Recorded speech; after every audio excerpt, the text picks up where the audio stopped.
নমস্কাৰ। ভাৰত আন্তঃৰাষ্ট্ৰীয় নৃত্য মহোৎসৱ এটা এনে এটা অনুষ্ঠান ভাৰতবৰ্ষৰ বিভিন্ন নগৰত বৰ্তমান অনুষ্ঠিত হৈ আছে। ভাৰত আন্তঃৰাষ্ট্ৰীয় নৃত্য মহোৎসৱক আমি চমুকৈ IIDF বুলি কওঁ, ইণ্ডিয়া ইণ্টাৰনেশ্যনেল ডান্স ফেষ্টিভেল। এইটো 2015 চনত শ্যামা হৰি চক্ৰই জন্ম দিছিলে। ভাৰতবৰ্ষৰ বিভিন্নজন নৃত্যশিল্পীক লৈ ইয়াৰে প্ৰায় 12জন নৃত্যশিল্পী জড়িত হৈ আছে গোটেই ভাৰতবৰ্ষৰ। তাৰে আমি অসমৰ দুগৰাকী নৃত্যশিল্পী জড়িত হৈ আছোঁ, গুৱাহাটীৰ এগৰাকী আৰু এগৰাকী মই।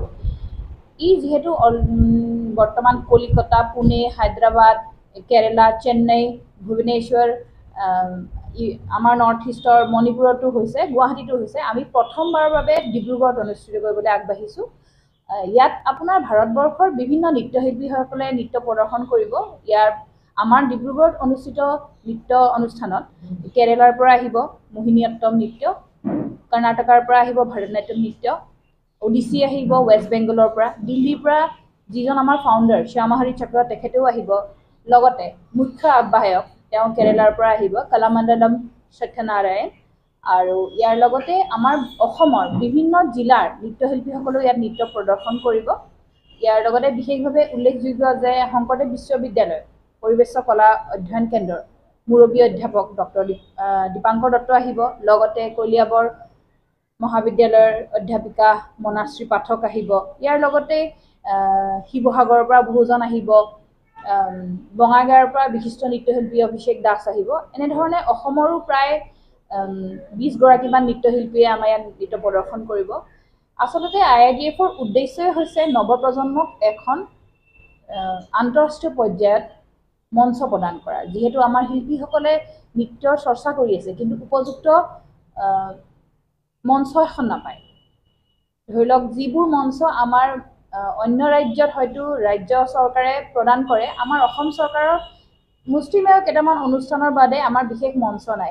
সেইবাবে IIDFৰ উদ্দেশ্য হৈছে প্ৰত্যেকখন ৰাজ্যত এখন এখন মঞ্চ আমি সৃষ্টি কৰোঁ, যাৰ দ্বাৰা ভাল ভাল নৃত্যশিল্পীসকলে সেই মঞ্চখন যাতে পায় আৰু নিজৰ প্ৰতিভাসমূহ তেওঁলোকে প্ৰকাশ কৰিবলৈ সুবিধা পায়।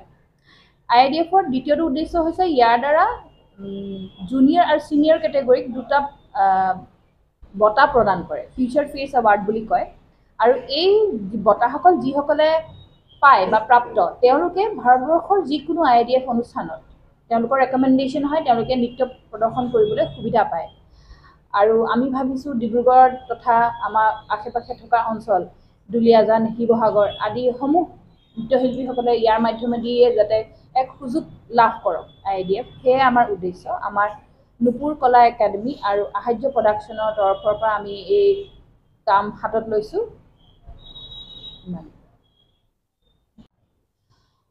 এই অনুষ্ঠানত কেৰেলাৰ পৰা আহিব কলামণ্ডলম শ্ৰেজা কৃষ্ণন, তেখেতে মোহিনীঅট্টম ডান্স প্ৰদৰ্শন কৰিব। কৰ্ণাটকৰ পৰা আহিব লক্ষ্মী চন্দ্ৰশেখৰ ৰায়।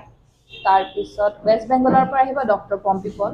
ডক্টৰ পম্পী পল এগৰাকী আন্তঃৰাষ্ট্ৰীয় খ্যাতিসম্পন্ন তেওঁ ওডিচি নৃত্যশিল্পী। তেখেতে বৰ্তমান ইণ্ডোনেছিয়া, বালি, জাপান বহুত বিভিন্ন অনুষ্ঠানত নৃত্য প্ৰদৰ্শন কৰাৰ উপৰিও কৰ্মশালা প্ৰদান কৰিছে। আৰু আমাৰ সৌভাগ্য, ডিব্ৰুগড়ত 5 অক্টোবৰৰ দিনা 6 অক্টোবৰ মহোৎসৱৰ লগত সংগতি ৰাখি 5 অক্টোবৰৰ দিনা বিয়লি 3:30 বজাত জ্ঞানদায়িনী সভাত এখন বিনামূলীয়া কৰ্মশালা তেওঁ প্ৰদান কৰিব। ইয়াত বিভিন্ন ধৰণৰ নৃত্যশিল্পীসকলে যোগদান কৰি ওডিচি নৃত্যৰ বিষয়ে তেওঁলোকে জ্ঞান লাভ কৰিবলৈ এক সুযোগ পাব।